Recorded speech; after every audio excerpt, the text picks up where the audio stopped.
Hello, मैं doctor ज्योति रोहिला स्वागत करती हूँ मेरे यूट्यूब चैनल पर। कक्षा 7 वृत्त चित्रों की दुनिया, लेखक सुरेश उनियाल जी। मेरी एनिमेटेड वीडियो को लेकर मैं आपके सामने प्रस्तुत हुई हूँ। आशा है आप मेरी वीडियो को पसंद करेंगे।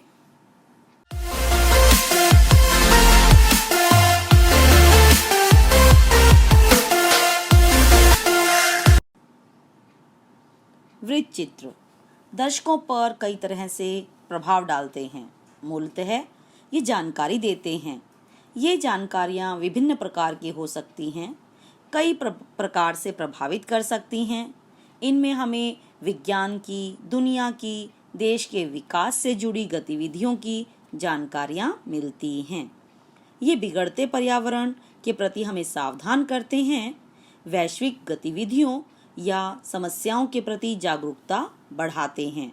समाज में ऐसे बहुत से अनजाने पक्ष हैं जिनके ये वृत्त चित्र सामने लाते हैं।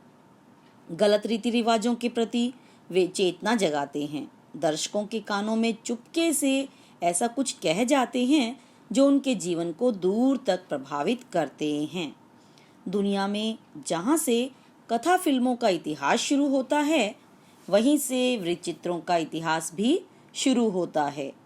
फ्रांस के लूमियर बंधुओं ने पहली जो 4 फिल्में बनाई थी, उन्हीं से अगर बगीचे में पानी देने वाली माली की फिल्म को कथा चित्र माने, तो फैक्ट्री से निकलते मजदूरों या प्लेटफॉर्म पर आती रेलगाड़ी की फिल्म को वृत्त चित्र के रूप की श्रेणी में रखना होगा। अलबत्ता तब इनका नामकरण वृत्त चित्र के रूप में नहीं हुआ था। उस समय इन्हें तथ्यात्मक फिल्में ही कहा जा सकता था। भारत में लूमियर बंधुओं की इन लघु फिल्मों का प्रदर्शन 7 जुलाई 1896 से होने लगा था। भारत में ही बनी लघु फिल्मों को पहली बार 1898 में दिखाया गया। ये फिल्में थी लखनऊ का इमामबाड़ा, हमारा भारतीय साम्राज्य, बम्बई स्टेशन पर रेलगाड़ी का आगमन। ये तीनों भारत में किसी विषय पर बनी पहली तथ्यात्मक फिल्में थी। भारत में तथ्यात्मक फिल्मों के जनक हरिश्चंद्र सखाराम भाटवड़ेकर थे। इन्हें सावेदादा के नाम से याद किया जाता है। सावेदादा खुद एक अच्छे कलाकार थे, छायाकार थे। इसलिए फिल्म के कैमरे की तकनीक को समझने में उन्हें ज़्यादा देर नहीं लगी। उन्होंने सन 1899 में मुंबई के हैंगिंग गार्डन में उस जमाने के 2 मशहूर पहलवानों पुंडलीक दादा और कृष्णा नावी के बीच हुई कुश्ती को फिल्माया था। इसके अलावा उन्होंने एक बंदर की उछल कूद पर भी छोटी फिल्म बनाई थी। इस तरह से दोनों पहली शुद्ध भारतीय फिल्में थी। सावेदादा को ही भारत का पहला समाचार चित्र बनाने का श्रेय भी हासिल है। हालांकि तब वे नहीं जानते थे कि फिल्म की एक ऐसी विधा को जन्म दे रहे हैं जो जल्द ही नियमित रूप ले सकती है। तथ्यात्मक फिल्मों के फिल्मांकन में महाराजाओं के विवाह के समारोह, दशहरे के प्रयोग, त्योहारों पर प्रयोग होते रहते थे और इस तरह की फिल्में बनाई जाती थी। फिर देश के विभिन्न भागों के लोगों के दैनिक जीवन को भी फिल्माया जाने लगा। भारतीय सिनेमा के जनक दादा साहब फाल्के ने भी 1918 में एक तथ्यात्मक फिल्म कैसे बनती है बनाई थी। वृत्त चित्रों के शुरुआती दौर यानी 1920 में बाल गंगाधर तिलक की मृत्यु पर उनकी शव यात्रा और अंतिम संस्कार पर एक समाचार चित्र बना था। इसके बाद भारतीय राष्ट्रीय कांग्रेस के खुले अधिवेशन पर भी एक समाचार चित्र बनाया गया था। इस तरह समाचार चित्रों का सिलसिला शुरू हो गया। एक समाचार चित्र में गांधी जी कांग्रेस अधिवेशन को संबोधित करते दिखाई दिए। इस फिल्म की झलकियां हमें अक्सर गांधी जी पर या स्वाधीनता संग्राम पर बनी बाद की डॉक्यूमेंट्री फिल्मों में भी दिखाई देती रही है। इसी तरह टाटा के जल विद्युत संयंत्र के उद्घाटन के मौके पर भी एक फिल्म बनी थी। एक फिल्म सूर्य ग्रहण पर भी बनाई गई थी।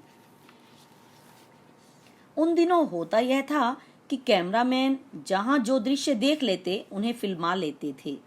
बाद में कुछ खराब दृश्यों को निकालकर बाकी दृश्यों को जोड़ भर दिया जाता था। संपादन में आज जिस तरह के चमत्कार हमें देखने को मिलते हैं, उस जमाने में उनकी कल्पना भी नहीं की जा सकती थी। सन 1930 के दशक में क्वेटा, जो अब पाकिस्तान में है, में भूकंप आया था। तब तक फिल्मों में ध्वनि का आगमन हो चुका था। बम्बई की इंपीरियल फिल्म कंपनी ने इस पर एक वृत्तचित्र बनाया और उसके साथ विभिन्न दृश्यों के बारे में बताती कमेंट्री भी जोड़ी गई थी। इसके साथ ही लोगों से अपील भी की गई कि भूकंप से पीड़ित लोगों की मदद के लिए दान करें। इसके बाद नियमित रूप से वृत्तचित्र बनने लगे। इतना ही नहीं, भारतीय वृत्तचित्र विदेशों में भी नाम कमाने लगे। भास्कर राव द्वारा बनाए गए एक वृत्तचित्र को विदेश में पुरस्कृत भी किया गया था। 1948 में फिल्म प्रभाग, फिल्म्स डिवीजन का गठन किया गया। इसके बाद वृत्तचित्रों के वितरण को एक आधार मिल गया। फिल्म प्रभाग यानी फिल्म्स डिवीजन को समाचार चित्रों और वृत्तचित्रों के निर्माण और वितरण का काम सौंपा गया। इसी दौरान फिल्म प्रभाग ने 5 भाषाओं अंग्रेजी, हिंदी, बांग्ला, तमिल और तेलुगु में फिल्में डब करना शुरू कर दिया। अपनी स्थापना के पहले ही वर्ष में 1949 से 1950 में इसने 97 फिल्मों का निर्माण किया। आजादी के बाद वृत्तचित्र जनसूचना का सबसे बड़ा माध्यम बना। इसका प्रभाव अखबार से ज्यादा इसलिए होता था क्योंकि जो कुछ हो रहा है अखबार सिर्फ शब्दों में उसे बताता था, जबकि वृत्तचित्र दर्शकों की आंखों के सामने उसे घटता हुआ दिखाते थे। दर्शक जानता था कि जो कुछ वह देख रहा है कथा फिल्मों की तरह काल्पनिक या आयोजित नहीं है, बल्कि सचमुच घट रहा है। आज फिल्म प्रभाग यानी फिल्म्स डिवीजन देश का सबसे बड़ा वृत्तचित्र और समाचार चित्र निर्माता और वितरक है। इस समय उनके अभिलेखागार में वृत्तचित्रों, लघु और एनिमेशन फिल्मों के हजारों टाइटल मौजूद हैं। ये फिल्में सामाजिक, सांस्कृतिक महत्व के विषयों से लेकर महत्वपूर्ण राजनीतिक घटनाओं पर हैं। इनमें हमारे गौरवशाली अतीत की बहुत सारी यादें बंद हैं।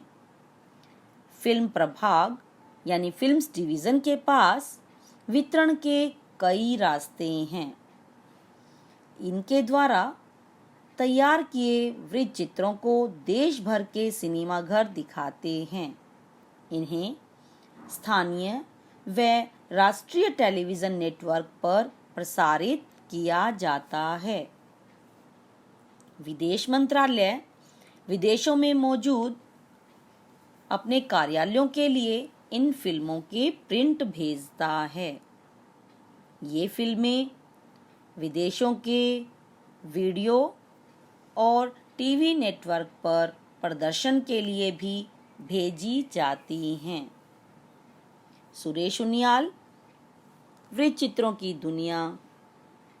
इन्हें राष्ट्रीय व स्थानीय टेलीविजन पर प्रसारित किया जाता है।